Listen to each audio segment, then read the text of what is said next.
Mpendwa mtazamaji wa Keke TV, leo Keke TV imefanikiwa kufika katika maeneo ya Malimbe, chuo kikuu cha Mtakatifu Agustini. Niko na sister, tunahitaji tuongee leo swala la malezi. Nini mchango wa kanisa katika malezi ya vijana?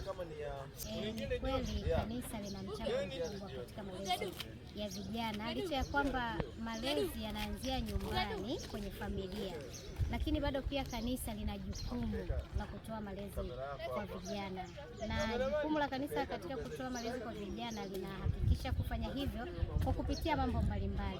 Mmoja kabisa ni mafundisho ambayo kanisa linatoa kwa vijana.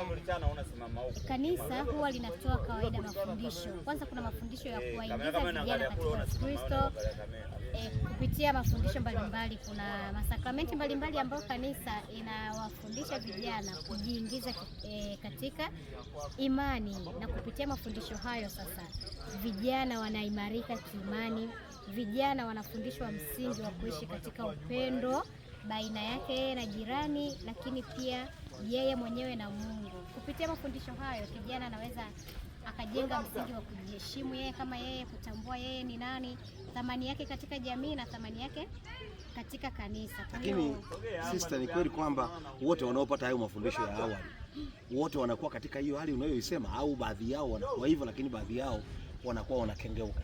Kukengeuka ni kawaida, huwezi ukawa na wote ambao wako vizuri. Kanisa linafanya jukumu lake la kutoa mafundisho, kuwaelekeza.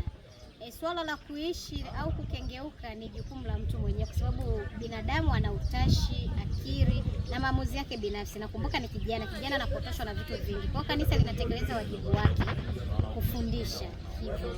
Lakini pia mchango mwingine wa kanisa kwa vijana, kupitia mafundisho hayo kanisa linapelekea kutengeneza viongozi wenye hofu ya Mungu, viongozi waadilifu, viongozi ambao wakisimama wanasimama si kwa ajili ya nafsi, kwa ajili ya maslahi yao binafsi, wanasimama kwa ajili ya maslahi ya taifa au kwa ajili ya maslahi ya watu wale wanaowaongoza.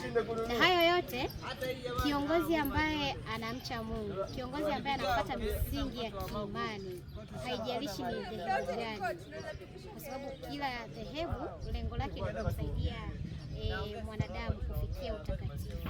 Kwa hiyo kiongozi ambaye amekuwa katika msingi wa maadili ya kiimani ni lazima atakuwa kiongozi bora, kiongozi mcha Mungu, kiongozi ambaye atasimama vizuri kutetea wananchi wake.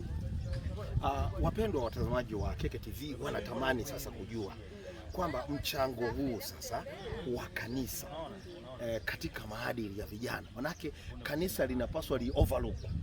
Maana unajua dunia ya leo vijana, yani wengi wanakuwa pamoja na kwamba wanapata mafundisho, lakini wanakuwa hawafuati kwa kina kile wanachoelekezwa na kanisa.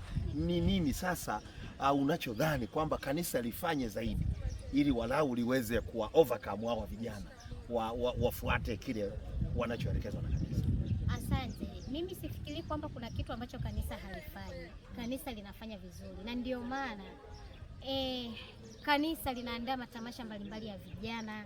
Kanisa linawashirikisha vijana katika uongozi. Kanisa linatoa semina mbalimbali. Mfano pia katika kanisa letu sisi kuna kikundi cha vijana ambapo hao vijana huwa wanakutana mara kwa mara kwa ajili ya mambo ya kiroho zaidi. Kwa kanisa linajitahidi kufanya hayo yote, isipokuwa sasa vijana bado wanajichanganya sana. Nafikiri kitu cha kufanya zaidi ni kuendelea kukaa na vijana, kuendelea kuwafundisha njia iliyo sahihi na njia ambayo sio sahihi. Lakini tusiliachie kanisa tu, hata wewe mzazi, wewe mtu yeyote, jamii kwa ujumla inapaswa kukemea na kuwaonya vijana, kwa sababu akifika kanisani akaelekezwa na viongozi wa kanisa kwamba hivi na hivi, lakini anaporudi nyumbani anakwenda kuishi tofauti, na mzazi anaona hasemi ni tofauti. Na pia haya mambo ya utandawazi yanawaharibu sana vijana, wanajichanganya sana kwenye mambo ya utandawazi. Kwa hiyo wazazi, jamii na kanisa tushikamane kwa pamoja kwa ajili ya kuwasaidia vijana wetu. Vizuri. Rai yako sasa ni nini unachotamani sasa mpendwa mtazamaji wa Keke TV akipata kuhusiana na mada tunayozungumza mchana wa leo? Asante sana. Cha pekee hasa kwako wewe msikilizaji, cha maana kabisa ni kuendelea kusisitiza kwako wewe mzazi unayetutazama, msikilizaji, mtazamaji unayetutazama, lakini pia wewe kijana, na kwa namna ya pekee jamii kwa ujumla na viongozi pia wa kanisa. Kwanza kabisa kila mmoja ajitambue, lakini pia kila mmoja awe mfano kwa vijana, kwa sababu hawa vijana wana tabia ya kuangalia mzazi anaishi vipi, kanisa linaendaje, viongozi wa kanisa wanafanya nini. Aidha kijana anaweza kaangalia mimi sister nimefanya kitu cha hovyo, akasema kama sister alifanya, mimi kwa nini nisifanye? Kwa hiyo mimi kiongozi wa kanisa, mimi mzazi, na sisi jamii wote kwa pamoja tuishi maadili mema, na hapo vijana sasa watajifunza kilicho chema kutoka kwetu. Asante. Pendwa mtazamaji wa Keke TV, nikushukuru sana. Lakini ni kuombe usiache kutufuatilia katika mitandao yetu ya kijamii. Tunapatikana Twitter kwa jina la Keke TV, Facebook, Instagram, hadi kadhalika YouTube. Usiache kufuatilia channel yetu. Nikualike tena na tena. Bye bye.